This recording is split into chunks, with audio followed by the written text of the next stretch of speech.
Good afternoon. Welcome to Sports Nothing But Sports with Kent Sterling for Thursday, December 12th, 2019. Brought to you by the great people at Today's Dentistry, 317-849-2933. And the book, Oops, that I wrote. It is available at barnesandnoble.com. It is available at amazon.com. It's all over the place.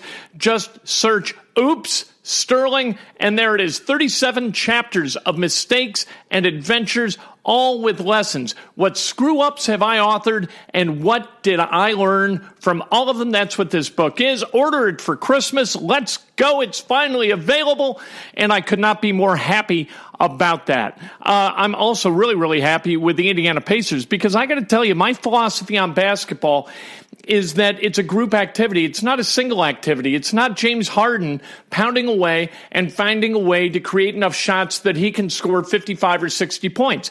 That's not the glory of basketball to me. It's not star-driven to me like the NBA is. Basketball is an activity shared by 5 people all pulling on the same end of the rope. That doesn't happen every day in the NBA.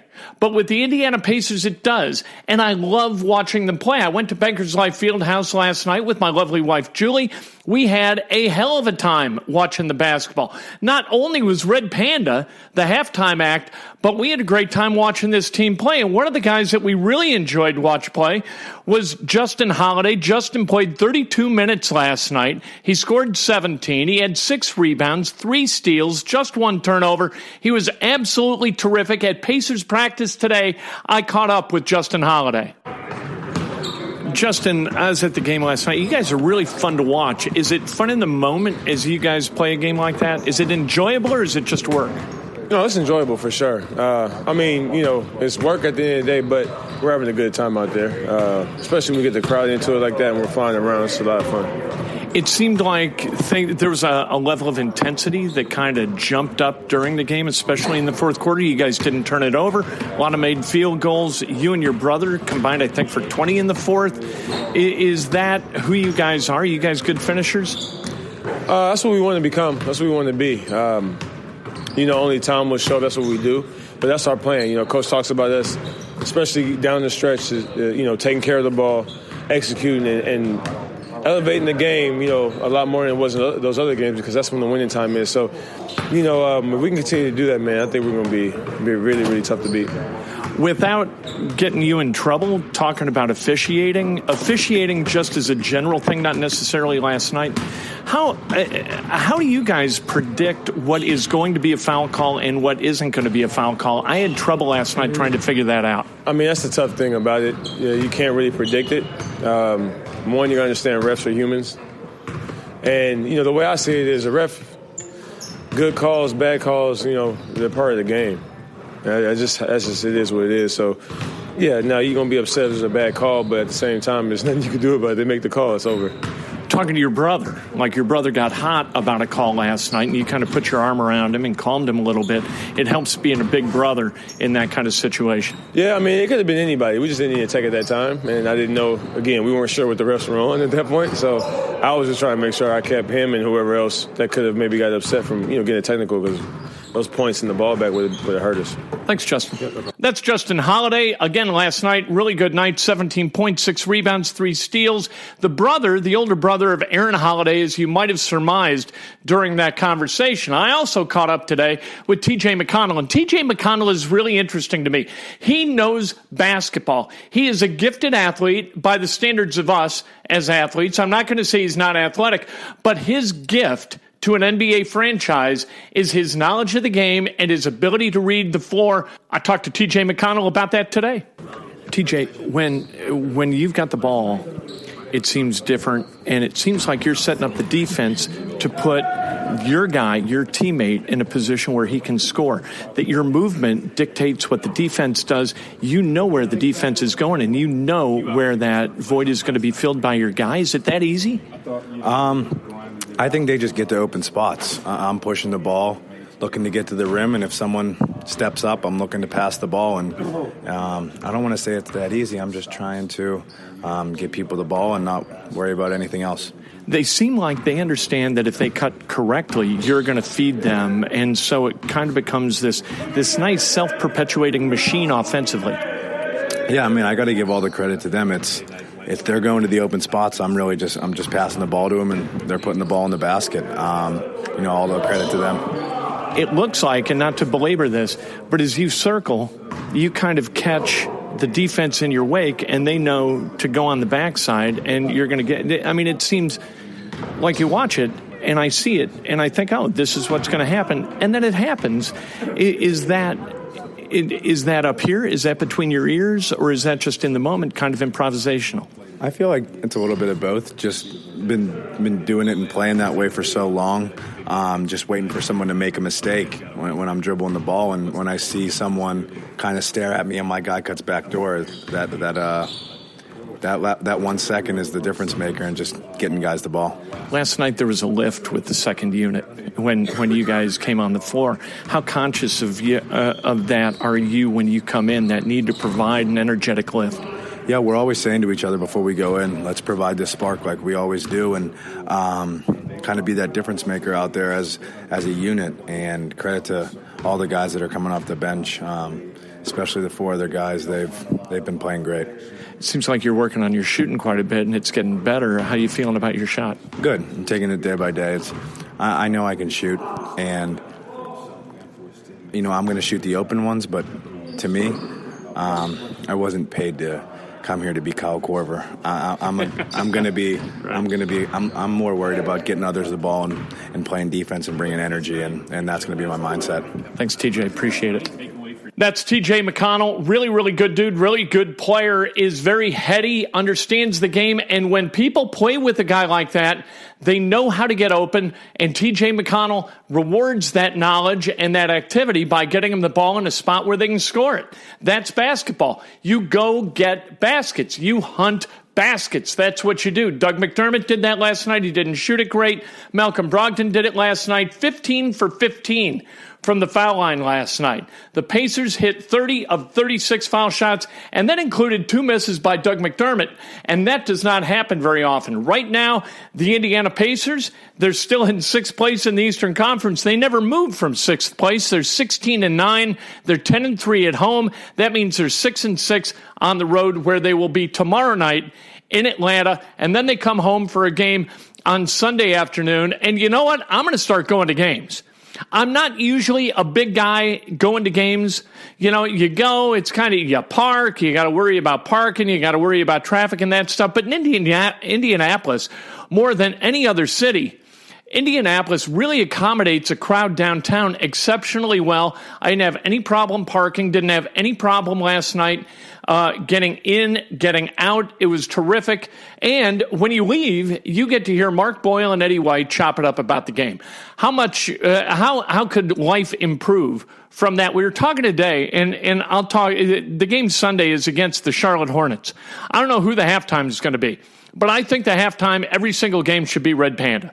Red Panda is outstanding. Scott Agnes from The Athletic and I today at Pacers practice, we were talking about Red Panda and the economics that drive her financial success. I don't know what she makes per appearance, but I'm guessing that she makes 3 to 4 appearances a year in all 30 NBA cities, or all 30 NBA franchises. And so that would mean 3 times 30, that's 90 appearances, and then she does some college game work as well. She's all over the place. And here's the genius of Red Panda. Red Panda, all she needs are her bowls. She's got like 5 or 6 bowls. That's it. You got those in a bag. You can carry those on. Then you've got the unicycle, which I assume collapses and can maybe be stored in a special Red Panda bag with the bowls, so she can roll just with a carry-on, get on the airplane, go to the arena, do her bit. She's got the thing too, the costume, the red costume, but that fits easily in her carry-on. You go to the arena, you get your check, you do your business at halftime, and you bounce. And that's it. It's like Chuck Berry. Chuck Berry back in the day when he played concerts. He's now passed, but not so long ago he passed away. He would get on the plane with his guitar, fly to a city. Part of the deal was that the organizer, the promoter, had to provide him with a backup band, and he would get $10,000.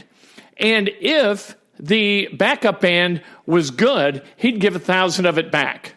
So that was it. He just traveled with his guitar, the band, bunch of local guys who played Chuck Berry songs, and off Chuck went, putting at least $9,000 in his pocket after the organizers flew him in, flew him out.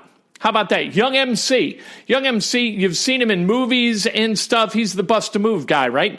So Young MC has a CD that he puts on with like the backing track, and then he'll do a half-hour set, and it costs $5,000. You fly him out, you give him a round-trip air ticket, right? You give him $5,000, he comes in and does 30 minutes, and he is Mr. Energy. That is, I think that Red Panda has kind of co-opted that methodology for her financial success as a halftime act. Let's get back to basketball, though, and the Pacers. Because what the Pacers do, man, the Pacers share the basketball. The Pacers assist on a lot of buckets. Last night, they shot it okay, right? They shot it about as well as the Celtics. The shooting percentage was 49.4 for the Celtics, 48.2 for the Pacers. They had a similar number of shots. Assists, 27 assists last night for the Indiana Pacers, and that's what they do. They share the basketball, and what they've found is that threshold of 25 is really, really good. That is the place where they either sink or swim. In high school, there are a lot of teams where it's about 14. If the defense allows you to generate assists at a high level, you're going to get open shots, right? So the more assists, the better the shots. That just makes sense. And the more that kind of philosophy is rewarded. And with the Pacers, their scoring is so balanced. Listen to this. Granted, Brogdon had 29 last night. But let's throw that out and just look at the field goal attempts for the Pacers. Justin Holiday, who we just heard from a few minutes ago, he had 14 field goal attempts. Brogdon and Turner each had 10. Sabonis and McDermott had 11 each. Aaron Holiday and T.J. Warren had 9 each. Jeremy Lamb had 8. The ball is shared and everybody eats. And that's the way basketball is played best. The philosophy of basketball, I think, mirrors an excellent and cooperative philosophy of life. And that philosophy is, if you spend your time looking out the window rather than looking in a mirror, you got a chance to live a pretty damn happy life. And even if you don't gain great wealth, what you're going to gain is a lot of happiness and a lot of satisfaction from the way you live your life. And speaking of my life, I've written a book. It's available at Amazon.com. It's available at Barnes & Noble. It's available like BookNook.com. Wherever they sell books online, this thing's available. And I've got a few copies myself. And what my book is, it's called Oops. So if you Google like Oops Sterling, you're going to find this book, and you can order it for Christmas. And the book is a look at my mistakes. All right. It's the book that finally endorses mistakes as events to be celebrated and shared. It's hard to believe that all these mistakes and adventures were authored by the same person, but it's true. I share many of the embarrassing and hilarious moments that shaped me as a son, husband, dad, boss. These episodes might be a little more outrageous than those you lived through and benefited from, but they affirm the necessity of mistakes in shaping us as a productive and humble people, right? That's the thing. I read that off the back of the book, basically. That's what this is. I am so against people who look at life and the mistakes made during a life as though they define us negatively, right? They don't. It's what we learn from. It's the good stuff. Making mistakes, good. Learning from them, really good. If you make mistakes without learning from them, that's not good. That's not a productive use of your mistakes. So what I decided to do was write down the mistakes that immediately popped into my head as some of the most egregious or kind of funny, perhaps, some heartfelt, some terrified me. But what they all were, they were moments in my life that allowed me to become the person I became. We're always evolving as a human being, all of us. You don't get to be like 30 and all of a sudden you're baked, right? You don't get to 40 and you're done. You got to come out of the oven, that you're fully formed. We're never fully formed. And what continues to inform us and form us are mistakes. Mistakes are really, really important. And they are, like I said, to be celebrated and not denied and not buried and not hidden. They are to be celebrated, and that's what we do in the book. And hopefully it frees people up to kind of come clean about their own mistakes, and then also learn from my mistakes so you don't have to make them yourselves. I think if we all put all our mistakes kind of in this big giant cauldron, all right, and we each take a ladle full of mistakes, and we chew on the mistakes, we learn from the mistakes, and we move forward in a different way because of the mistakes, I think then we become better people and we become a better society. It's all about embracing our mistakes. That's what the book's about. It took me about 6 months to write, and it was a lot of fun. And there's a lot of family stuff in there. There's a lot of professional stuff, the career in radio that had sort of ups and downs and moments of glory, hiring the right people at the right time.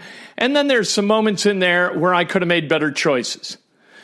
We talk about all those things, and we do it honestly. These are my honest recollections, as close as I can get to honest. A lot of stories about my dad, because my dad was one of the more hilarious people you're ever going to meet in your life, not necessarily in word, but certainly in deed, and a remarkable man, I believe. And so there's a part of the book that deals with dad and family, and then, like I said, professional, school stuff. Could have handled school much better, my God. Anyway, great Christmas gift. Go to Amazon.com, go to BarnesandNoble.com. Wherever you go to buy books, there it will be online. Like I said, just search Oops and Kent or Oops and Sterling, and there you go. Tomorrow morning, breakfast with Kent. No real sports of significance tonight. You've got the Ravens and the Jets, and that's like it. And then tomorrow night, college basketball with Indiana and Nebraska. Saturday afternoon, right at noon, Butler hosting Southern. And then Sunday, late afternoon at 5 o'clock, you've got Purdue at Nebraska. So it's a busy weekend. Friday, Pacers and the Hawks in Atlanta. Then they come home for Sunday, Pacers and the Charlotte Hornets. Got to bank these two W's, right? And I think that the Pacers will, because they play basketball the right way. Anyway, breakfast with Kent tomorrow morning. 8 o'clock on Facebook Live, 8:15 on Periscope Live, also available via Twitter. Everything on Periscope links to Twitter, which is very, very nice, very, very convenient. And then tomorrow afternoon, Harry's going to ask me a bunch of questions, a bunch of high-minded questions from a bar in Chicago, and I'll provide the answers. That's what we're going to do starting tomorrow morning with Breakfast with Kent, brought to you by the great people at Today's Dentistry. Join me